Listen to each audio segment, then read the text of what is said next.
नमस्कार बच्चों। कक्षा 7 के बच्चों ने मेरे साथ पाठ 11 पढ़ा था, पक्षियों की प्रवास यात्रा। बच्चों, अब हम इसी पाठ के शब्दार्थ करेंगे, पर ये बुक एक्सरसाइज करने से पहले मैं आप लोगों को एक बार फिर से याद दिलाऊंगी। बच्चों, कोरोना महामारी के चलते आप लोगों को घरों में ही रहना है, सुरक्षित रहना है, घर पर रहकर ही अपनी पढ़ाई करनी है। और दूसरी बात, आपके माता पिता से ये निवेदन करूंगी कि जो बच्चे ऐसे हैं जिनकी फरवरी मार्च या उससे पहले की कोई फ़ीस अगर रह गई है तो कृपया जल्दी से जल्दी विद्यालय में फीस जमा कराएं, क्योंकि इस आपत्ति के समय में हमें आप सबके सहयोग की बहुत आवश्यकता है। चलिए बच्चों, शुरू करते हैं पाठ 11 पक्षियों की प्रवास यात्रा, इसके शब्दार्थ। और एक बार फिर आप लोगों को याद दिलाऊं कि आप लोगों को नया पाठ कॉपी में नए पेज से ही शुरू करना है। ब्लू और ब्लैक पेन का यूज़ करना है, पाठ का नाम डालना है, दिनांक डालनी है और इस तरह से आपको अपना कार्य शुरू करना है। पहला है प्रवास। प्रवास मीन्स अपना देश छोड़कर दूसरे देश में जाना। अगला है आवागमन मीन्स आना जाना। आकृति मीन्स रूप। फासला मीन्स दूरी। पाबंद मीन्स नियम का पालन करने वाला। बहुधा मीन्स अधिकांशतः। धारणाएं मीन्स विचार। और दिलचस्प मीन्स रोचक। अब करते हैं हम इसके बहुविकल्पीय प्रश्न। सही उत्तर पर सही का निशान लगाइए। तो बच्चों, पहला प्रश्न है इसमें, प्रवास पर पक्षियों के उड़ने की गति प्रायः क्या होती है? गति माने रफ्तार। उनकी रफ्तार कितनी होती है? 48 से 70 किलोमीटर प्रति घंटा, यानी 48 से 70 किलोमीटर। 40 से 64 किलोमीटर प्रति घंटा। 48 से 64 किलोमीटर प्रति घंटा, या फिर 45 से 68 किलोमीटर प्रति घंटा। तो इसका सही उत्तर है 48 से 64 किलोमीटर प्रति घंटा, यानी 48 से 64 किलोमीटर प्रति घंटा। दूसरा है, तूती हर पक्षी बिना रुके कहाँ से कहाँ तक उड़ता रहता है? तो इसमें ऑप्शन है हिमालय से अरावली तक, हिमालय से सतपुड़ा तक, नीलगिरी से साइबेरिया तक, या हिमालय से नीलगिरी तक। तो इसका उत्तर है हिमालय से नीलगिरी तक। अगला प्रश्न नंबर 3, प्रवासी पक्षी प्राय कितने मीटर की ऊंचाई के नीचे नीचे उड़ते हैं? तो इसका उत्तर है 100 मीटर, 900 मीटर, 500 मीटर या 400 मीटर। तो इसका सही उत्तर है 900 मीटर। प्रश्न नंबर 4 है, पक्षियों की प्रवास यात्राओं की जानकारी किससे प्राप्त होती है? ऑप्शन है वन विभाग से, सरकारी आंकड़ों से, उनकी किस्म से, या पैर के छल्ले से। तो सही इसका उत्तर है पैर के छल्लों से।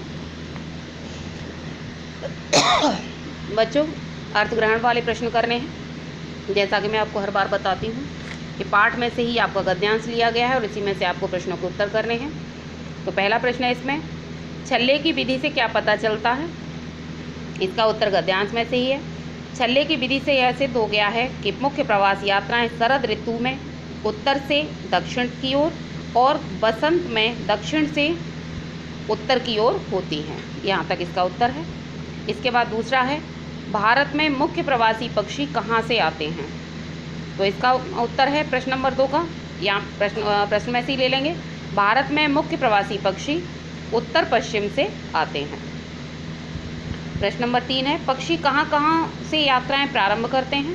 तो प्रश्न नंबर 3 का उत्तर हमें यहाँ से लिखना है, साइबेरिया में बाइकल झील तथा अरब सागर के बीच से यात्राएं शुरू करते हैं। प्रश्न नंबर 4 है बच्चों, गद्यांश से एक संयुक्ताक्षर वाला तथा एक द्वित्व व्यंजन वाला शब्द लिखिए। तो संयुक्ताक्षर है पक्षी और द्वित्व व्यंजन है चक्कर। अब हम करते हैं इसके बातें भाषा की। तो इसमें पहला है विलोम शब्द। पहले प्रश्न, निम्नलिखित शब्दों के विलोम लिखिए। तो ये शब्द हमें दिए गए, इनके विलोम शब्द लिखने हैं। शरद, ग्रीष्म, विशाल, लघु, सूर्यास्त, सूर्योदय, कमी, ज्यादती, उत्तर, दक्षिण, तेज, धीमा, आगमन, प्रस्थान, रुचिकर, अरुचिकर। अब करना है अगला प्रश्न नंबर 2। बच्चों इसका प्रश्न नंबर 2 है, निम्नलिखित उपसर्गों में के प्रयोग से नए शब्द बनाइए। ये जो उपसर्ग दिए गए हैं और ये शब्द दिए गए हैं, इनको जोड़कर हमें नए शब्द बनाने हैं। उपसर्ग है प्र प्लस आरंभ प्रारंभ, बे प्लस पनाह बेपनाह, पर प्लस आवरण पर्यावरण, अति प्लस अधिक अत्यधिक,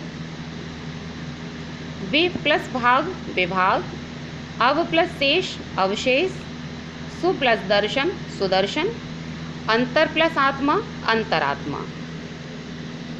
अब बच्चों हम करते हैं प्रश्न नंबर 3। प्रश्न नंबर 3 में निम्नलिखित वाक्यों में योजकों को रेखांकित कीजिए। जो योजक शब्द हैं उनको हमें रेखांकित करना है, अंडरलाइन करनी है उन पर। तो पहला है इसमें, जंगली बतखें एशिया और साइबेरिया से आती हैं, तो इसमें योजक क्या है? और। दूसरा है, यद्यपि मार्ग में अनेक बाधाएं आती हैं परंतु पक्षी वापस नहीं लौटते, तो इसमें योजक है परंतु। ग है, पक्षी उड़ नहीं सका क्योंकि उसके पंजे में चोट लगी थी। क्योंकि शब्द इसमें योजक है। हमें पक्षियों के बारे में जानना था इसलिए हम घना पक्षी विहार घूमने गए, तो घ में इसलिए शब्द योजक है। अब आता है ना, हम वहाँ पहुँचे ही थे कि मूसलाधार बारिश होने लगी, तो यहाँ की शब्द को हमने योजक माना है और इसको हमने अंडरलाइन कर दिया है। अब हम करते हैं प्रश्न नंबर 4। निम्नलिखित वाक्यों में से सही में से संज्ञा और सर्वनाम शब्द छांट कर लिखिए। तो इनमें से हमें संज्ञा और सर्वनाम शब्द छांटे हैं वाक्यों में से। वह अनुमिता के साथ आया था, तो अनुमिता यहाँ पर संज्ञा है और वह शब्द सर्वनाम है। दूसरा है, हम चिड़ियाघर देखने गए, तो चिड़ियाघर यहाँ पर संज्ञा है और या सर्वनाम हम है। गीता शुरू हुआ और वह मुस्कुराने लगी, गीत शुरू हुआ और वह मुस्कुराने लगी, तो यहाँ पर गीत शब्द संज्ञा है और वह शब्द सर्वनाम है। अगला है घ वाला, मैं और अनन्या मेला देखने गए, तो अनन्या शब्द यहाँ पर संज्ञा है और मैं शब्द सर्वनाम है। 9 में, कल संदीप मेरे पास आया था, तो संदीप यहाँ पर संज्ञा है और मेरे यहाँ पर सर्वनाम है। अब बच्चों प्रश्न नंबर 5, निम्नलिखित सामसिक पदों का विग्रह कीजिए। तो ये सामसिक पद हैं, इनका विग्रह करना है, यानी समास शब्द हैं ये। पहला है त्रिलोक, 3 लोकों का समूह। नवरात्रि, 9 रात्रियों का समूह। नवग्रह, 9 ग्रहों का समूह। शताब्दी, 100 वर्षों का समूह। चौमासा, 4 मासों का समूह। मास मीन्स माह, महीना। दोपहर, 2 पहरों का समूह। अब आता है बच्चों प्रश्न नंबर 6। निम्नलिखित वाक्यों को निर्देशानुसार बदलकर लिखिए। अब इन वाक्यों को जो पीछे निर्देश दिए गए इसके आधार पर बदलकर दोबारा लिखना है। पहला है का वाला, सारस भी आकार में आकाश में उड़ रहे थे। किसमें बदलना है इसको? वर्तमान काल में, तो इसको बदलेंगे हम, सारस भी आकार में आकाश में उड़ रहे हैं, वर्तमान काल यानी प्रेजेंट जो हो रहा है। अगला है, हम घना पक्षी विहार के भ्रमण पर जाएंगे, यानी भूतकाल में इसको बदलना है, पास्ट में। तो ये क्या है? हम घना पक्षी विहार भ्रमण पर गए थे। अगला गा, इन पक्षियों की चहचहाहट बहुत कर्णप्रिय है, इसको भी पास्ट में ही बदलना है। तो यहाँ इन की जगह पर उन हो जाएगा। उन पक्षियों की चहचहाहट बहुत कर्णप्रिय थी। घ वाला, इस बार पक्षी कम संख्या में आए थे, भविष्यकाल यानी फ्यूचर में बदलना है इसको। तो इस बार पक्षी कम संख्या में आएंगे।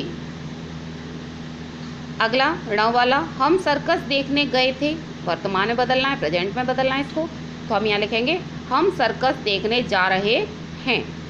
तो बच्चों इस तरह से ये आपकी इस चैप्टर की पूरी बुक एक्सरसाइज कंप्लीट हो गई है।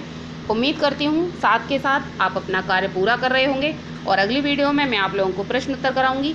तब तक घर पर रहिए, सुरक्षित रहिए और जो फीस रह गई है उसको जमा करा दीजिए। धन्यवाद।